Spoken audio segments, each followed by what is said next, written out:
So second date with Brian went really well. That's cool. Okay, okay, so now that I understand this game a little bit better, I'm willing to try hanging out with Robert again. Last time it was easily the worst first date I had. Maybe I should hang out with Joseph just to get that. Yeah, let's just get that out of the way, because I don't want to. Yeah, let's just get that out of the way. Let's just.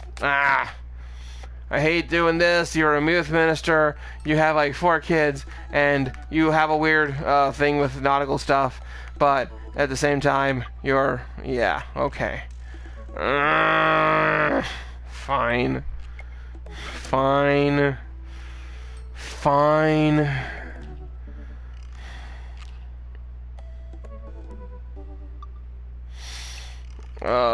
This already feels like a bunch of regret. His family's a little weird, but Joseph seems cool. I should take him up on his offer to hang out. Wait, how do I hang out with a priest? I don't go to church. Should I be like Jesus-y?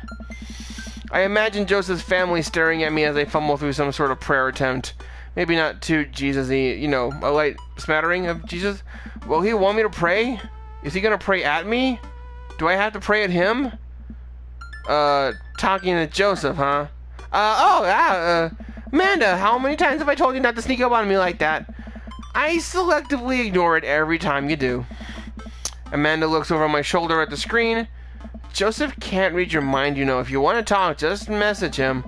But I've never been friends with a priest before. What do I talk about?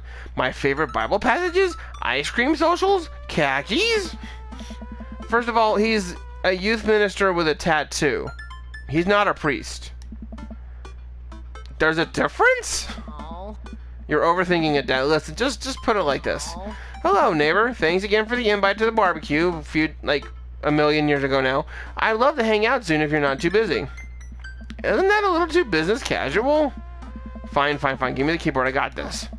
Amanda focuses on the keys. Hi, Joseph. It was great meeting you and your family. I'm still new around here, so if you'd like to, I'd love to hang out and get to know you. See ya!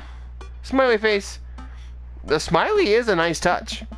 Almost immediately, I get a response. What do you say? Hi, Charlie. If you're not doing anything in a bit, the kids and I are baking treats for the church bake sale today, and we'd love to have you over. It'll be a blast. Let me know, Joseph. Huh, that wasn't so bad. He uses a lot of exclamation points. I'm more concerned about him signing his name with a tilde. I'm willing to let it slide this time. I respond back. Sounds like fun. Tilde Charlie. Well, I guess I'm doing this. Save a brownie for me? Promise you won't sneak up on me anymore? Amanda stares, unblinking. I don't make promises I can't keep. Real to a fault, Pops. Dad, please don't be weird about the religion thing. Me? Weird? Never. I make the walk over to Joseph's place. Don't be weird, Charlie. Don't be weird. Don't be weird. Don't be weird. But what if they hang up a bunch of crosses? Or all those little porcelain babies? What if they're all praying? Do they pray before dinner? During dinner? Over the porcelain babies? The door begins to creak open, a shadowy figure obscured on the other side. Who's there? Oh, Charlie! The door opens the rest of the way. It's Joseph Eldest. What's his name? Hey. Hey! Oh, shoot. I think the oldest was Christian. And then the youngest was Chris. I think. It's Chris. Sorry. Chris, right? Hi again. It's, I'm Charlie. I know what your name is. Oh, yeah, we met at the barbecue. How's the... Please don't say it. Jesus? How's the Jesus? Oh, God. How's the Jesus going? This is terrible. He should just slam the door and I would be okay with this.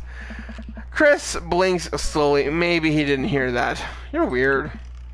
Is your dad, before I finish, Chris walks into an adjacent room, leaving me in front of the open doorway. Home?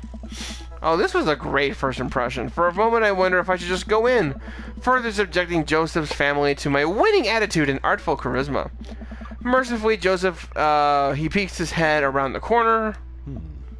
Charlie, you made it! Joseph approaches with his arms wide. Oh, I'm so glad you could come by. Are you ready to bake? I'm not. I'm as ready as I'll ever be. Oh, that's the kind of semi-confidence I like to see in a baking assistant. Come on in. Joseph leads me into a bright, spacious room full of nautical knickknacks. This is not what I imagined at all. It's pretty charming. Right. I believe you've met Chris, who left you outside. Chris? Are you going to apologize? Oh, right, sorry. I try to make eye contact, but he keeps looking away. He must be really shy. It's alright, next time, just be a little more inviting to our guests, okay? Sure. Chris seems to relish the chance to escape the conversation and quickly vanishes to his room. Joseph turns to me, apologetically. Oh, don't take it personally. Chris likes to keep to himself. I mean, we didn't start off on the best foot in the world, plus, being the eldest in a big family can't be easy. Oh, we try to cut him a little slack where we can. Ah, here are the twins, Christian and Chrissy. Say hello to Charlie. Hello, Father. Hello, Charlie. Aw, kids, come on, dial it back with the creepy twin shtick. Creepy twin shtick? Well, I don't want to piss off...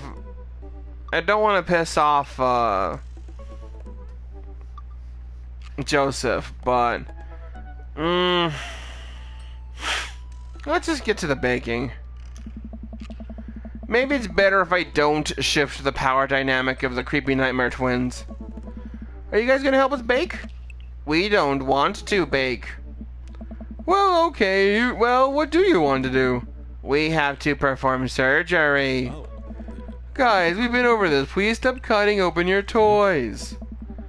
Christian and Kristen run out of the room, giggling. Hee hee hee hee. After a second of relative silence, Joseph turns to me, grinning sheepishly. You ever have more than one kid, Charlie? Nope. Nope. You should try. You should try it.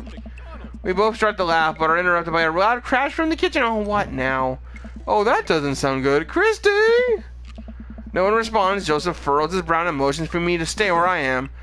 Wait here a minute. Joseph rushes into the kitchen. I remember this with Amanda. Half of fatherhood is trying to keep your kids from finding creative ways to kill themselves. And he's got 4. Talk about worry. I take a seat on his surprisingly pristine couch and twiddle my thumbs. Let's look at the coffee table. There's a couple cool knickknacks on the coffee table in front of me. Hey, a cross. Hey, another cross. This one looks different. Whoa, and a third cross. Unified design aesthetic. Smart choices. There's also a brass thing here. Looks like something a sailor would use to navigate with. I think they're called sextants. That's actually true, I believe. Sex. Whoa, really? Really, Charlie? Really? Examine the bookshelf. It's a pretty sturdy wooden bookshelf. It looks handmade. Did Joseph build this? There's a big stack of what looks like travel magazines. Hyenas of the Serengeti, the underwater mysteries of the Antarctic, on and on. Seems like Joseph really loves... Seems like Joseph really loves a good adventure. Or maybe this is a Mary thing. Who knows? Next to them are a couple of different Bibles. Looks like he's covering all the bases. King James, New American Standard, Bible for Teens. He is a cool youth minister, after all. On a higher shelf, there are a bunch of old romance novels, and judging by the wine stains, might be Mary's. The newest ones look like Hot Body Johnson, Sex Detective. The 8th installment. This is a series? On the floor. Well, you have this many kids, and things are bound to end up on the floor, no matter how hard you try to keep it clean. I spot a terrifying cloth doll that appears to have had some arms pulled out several times. It's been stitched back together. The tag says C plus C, of course. I set that down and spot a houseplant. Hey, little guy. Keep being you, tiny houseplant. I spot one last thing on the floor. Next to the houseplant, it's a silver necklace. Wow, this looks expensive for something casually tossed on the floor. If there's a story here, it's none of my business. It's been a while. I guess I should go into the kitchen and see what's up. I walk into the kitchen and find Joseph holding Christy in one arm. She seems a lot calmer than she was a minute ago. I raise an eyebrow at Joseph. Oh, the twins are a lot more manageable when they're separated. Where's Christian? He ran off. Christy dips a spoon into the brownie batter and gives it a taste. Dad, it's too sweet. Oh, you're too sweet. No, I'm not. You're so sweet we might have to water you down with spiders. No, not spiders. Joseph begins tickling Christy with his free hand. Between the laughing and squirming, I don't know how he's got a hold of her, but that girl is locked in place. That man is a professional child wrangler. Christy fixes me with her best puppy dog eyes. Fixes me. Save me from the spiders. Oh, what is renegade option? Spoon duel, the Spider King, renegade. I want to know what renegade option is. Sorry, Christy, but I've been working with the spiders the whole time. No! They bought my allegiance with the promise of flies. All hail the spiders. Joseph grins and continues his tickling torture. No one escapes the wrath of the spiders. After a few seconds, he relents and puts Christy down. She immediately retreats behind his leg, where she watches me quietly. Christy, don't you want to bake with Charlie? Christy vigorously shakes her head. It must be my alliance with the house tickle spider. Are you sure? You'll get your first dibs on the biggest piece of brownie. Christy hesitates, then shakes her head no again. Oh, Sparkle Pony. Sparkle Pony. Joseph covered up his disappointment quick, but that looked like it hurt. I don't get the Sparkle Pony thing. Okay. Oh, you don't want to be with Dad now? Do you want to play with Sparkle Pony? Yes. Okay, go. Before Joseph can even finish his sentence, Christy is out of the door and down the hall. Ahead. Joseph sighs deeply as he stares into the chocolate batter. He tastes it again, face twisting, and that is still way too sweet. So, what made the crash? The egg beater's on the linoleum floor. It's my new techno single. Still haven't come up with a B-side. Now we're both looking into the batter. It's got a sickly sheen of sugar and chocolate candies throughout, and I have a feeling Christy had something to do with it. Oh, we need a fresh start. Oh, well, yeah. Like I said, I'm not really a baker, but don't sweat it. A bag never came with instructions that have mysteriously vanished along, or the bag came with instructions that have mysteriously vanished along with my daughter, so we'll probably be fine.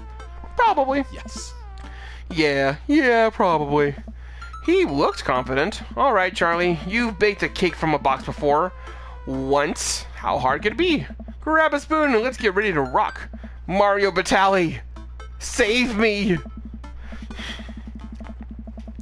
Joseph and I set to work cracking the eggs and mixing the things and then pouring the things according to how we assumed the back of the box would tell us to. Things go according to plan, and soon enough we have a solid batch of brownies. Ooh! Wait. Joseph has a little dot of batter on his nose. Wow, Charlie. I'll wait to use those dad skills. I bet you've baked a few box mixes in your time. His nose. Joseph, there's... All we have to do is bring these to the bake sale and voila, duty done. Now help me find Christy. Keep your eye out for a pony that sparkles. Joseph, hold still. What? Thumb in position, and got it.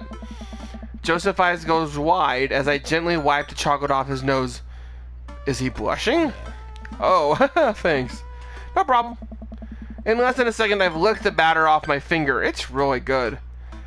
I am uncomfortable. We should find Christy. Yes, we should. Do that, Charlie. Joseph quickly composes himself.